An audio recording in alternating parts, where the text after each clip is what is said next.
Lu mungkin pernah atau mungkin sekarang lagi punya project impian yang dulu tuh lu mulai dengan semangat yang membara, tapi tiba-tiba project lu mandek, stuck berbulan-bulan, bahkan juga bisa sampai tahunan. Nah, gua juga ngalami hal yang sama itu. Gua punya project komik itu sempet nganggur hampir sekitar 7 tahunan kalau nggak salah. Nah, setiap kali gue pengen lanjut itu selalu aja ada alasan, entah itu males lah, entah itu stuck atau ya takut gagal. Tapi akhirnya tuh gue nemuin cara buat gue keluar dari perasaan stuck ini dan mulai jalan lagi. Dan di video ini gue bakal share 3 alasan utama kenapa project kita itu bisa mandek, plus gimana cara gue ngatasin semuanya.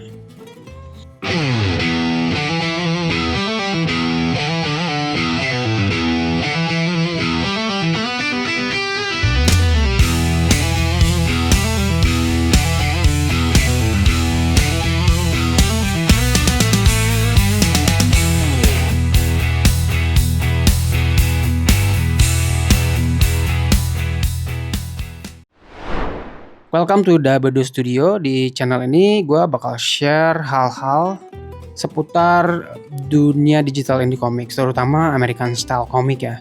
Nah, mulai dari storytelling, sketching, inking, paneling, sampai ke hal-hal kecil yang sebenarnya bisa bikin proses gambar atau bikin komik lu tuh lebih lancar dan pastinya tuh lebih fun. Tapi disclaimer dulu, gue bukan guru, gue juga bukan expert.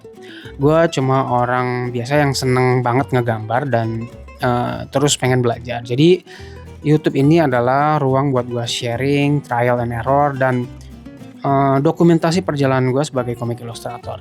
Kalau lu juga suka digital comics, pengen belajar bareng dan nggak takut explore dan improve, ya mudah-mudahan lu ada di tempat yang pas. Dan jangan lupa subscribe biar kita bisa belajar bareng terus. Oke, kita mulai dengan alasan pertama kenapa project kita tuh sering mandek. Itu adalah sebenarnya kurangnya perencanaan yang jelas. Dulu gue langsung aja mulai gambar komik, kayak nggak mikirin nih komik bakal gimana ke depannya. Pokoknya gue gas aja terus. Gue pikir ceritanya tuh bakal kayak ngalir sendiri, tapi kenyataannya tuh di tengah-tengah jalan tuh gue malah kayak bingung sendiri gitu. Mulai dari ceritanya nggak jelas, terus juga karakternya nggak konsisten. Terus gue coba bikin cerita baru dan ya kejadian yang sama itu terulang lagi. Akhirnya gue sadar gue butuh yang namanya tuh roadmap. Gue mulai bikin list cerita yang solid, terus karakternya harus konsisten, dunia yang jelas, dan style gambar yang gue enjoy. Dan gue sendiri tuh kebetulan suka American style comic, jadi gue fokus ke style itu. Dan terus gue breakdown progresnya itu per tahun. Let's say di tahun pertama itu gue fokus ke fundamental, mulai dari storytellingnya, terus karakternya, world buildingnya, sama tema dan genre yang gue pilih sendiri. Lalu tahun kedua gue mulai produksi halaman, mulai dari sketsanya, terus inking, terus lanjut ke paneling. Dan tahun ketiga itu harapannya gue mulai finalisasi lah dialognya dan ya mudah-mudahan siap rilis di tahun ketiga lah. Plan lu nggak harus ribet, yang penting lu punya arah yang jelas. Nah, kalau lu mau lebih rapi lagi, lu bisa coba pakai metode namanya tuh OKR, alias Objective Key Result. Contoh misalnya objektifnya tuh lu fokus ke fundamental dulu. Let's say objektif tahun pertama nih lu fokus ke fundamental dulu. Lalu key resultnya lu tentuin nih. Misalnya selesain key result tuh harus sesuatu yang bisa lu ukur ya. Misalnya lu selesain 50 halaman sketsa tahun ini. Terus result yang kedua, misalnya lu bikin 5 karakter utama dalam sebulan. Berarti setahun tuh lu udah berapa karakter gitu. Nah, lu bisa atur lah bebas, mau per bulan, mau per kuartal, atau ya sesuai ritme lu sendiri. Ini tuh sangat ngebantu banget buat ngarahin progres kita, biar lu tuh nggak nyasar gitu. By the way, yang alasan tadi tuh project komik gue nih masih ongoing, jadi masih jalan dan gue juga masih progres ngerjain semuanya. Jadi ini bukan rencana doang, tapi beneran gue terapin pelan-pelan. Nah, sekarang ini project komik gue itu udah masuk ke tahun kedua sih ya, mulai produksi halaman demi halaman dari mulai sketsa kasar sampai panel, dan ya tahun ketiga mudah-mudahan gue udah mulai bisa rilis ya, termasuk dialog, cover, sama ya siapin semuanya lah. Jadi sekali lagi ini semua masih proses, tapi sejak gue punya rencana pakai metode OKR ini, gue jadi lebih tenang, nggak panik, dan gue nggak bingung lagi mau ngapain. Jadi walaupun progresnya itu nggak instan, tapi arahnya tuh mulai jelas. Oke, lanjut alasan kedua itu prokrastinasi alias nunda-nunda mulu. Nah ini jujur ini penyakit gue banget, dan mungkin juga penyakit semua orang gue rasa. Misalnya lu udah punya plan tapi itu plan lu tuh nggak jalan-jalan. Alasannya banyak. Misalnya nunggu alatnya lengkap, tunggu momen yang pas, dan lu bilang ya udahlah besok aja deh. Dan besok itu jadi lusa jadi minggu depan, sampai akhirnya tuh lu nggak ngerjain sama sekali. Dan gue dulu tuh sempat mikir kayak gue harus kayak punya 3-4 jam sehari buat biar hasil gambar gue tuh maksimal. Tapi yang ada malah gue tuh malah jadi burn out gitu. Dan gue nggak mulai-mulai. Akhirnya gue coba ganti taktik. Gue coba kerjain 15 ya at least 15-30 menit lah per tugas di hari itu. Misalnya hari ini gue sketsa, besoknya tuh gambar karakter, dan lama-lama sebenarnya tahu-tahu pas gue lihat ke belakang tuh ternyata udah banyak yang kelar.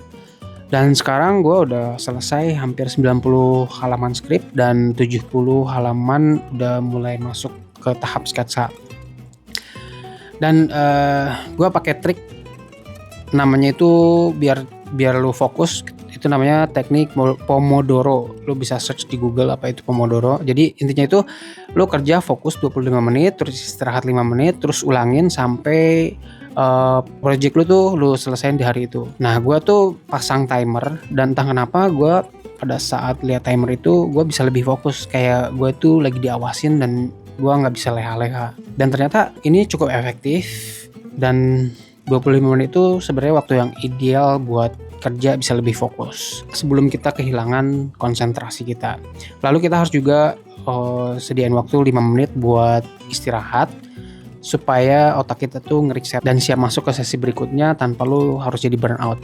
Tapi yang paling penting lagi sebenarnya jangan ada distraction. Simpen HP lu jauh-jauh, matiin notifikasinya. Fokus dulu, baru lu bisa scroll TikTok, Instagram, atau apapun itulah. Oke, lanjut ke alasan ketiga. Itu biasanya lu takut gagal atau perfeksionisme. Banyak orang, termasuk gue, berhenti karena ngerasa hasilnya tuh jelek.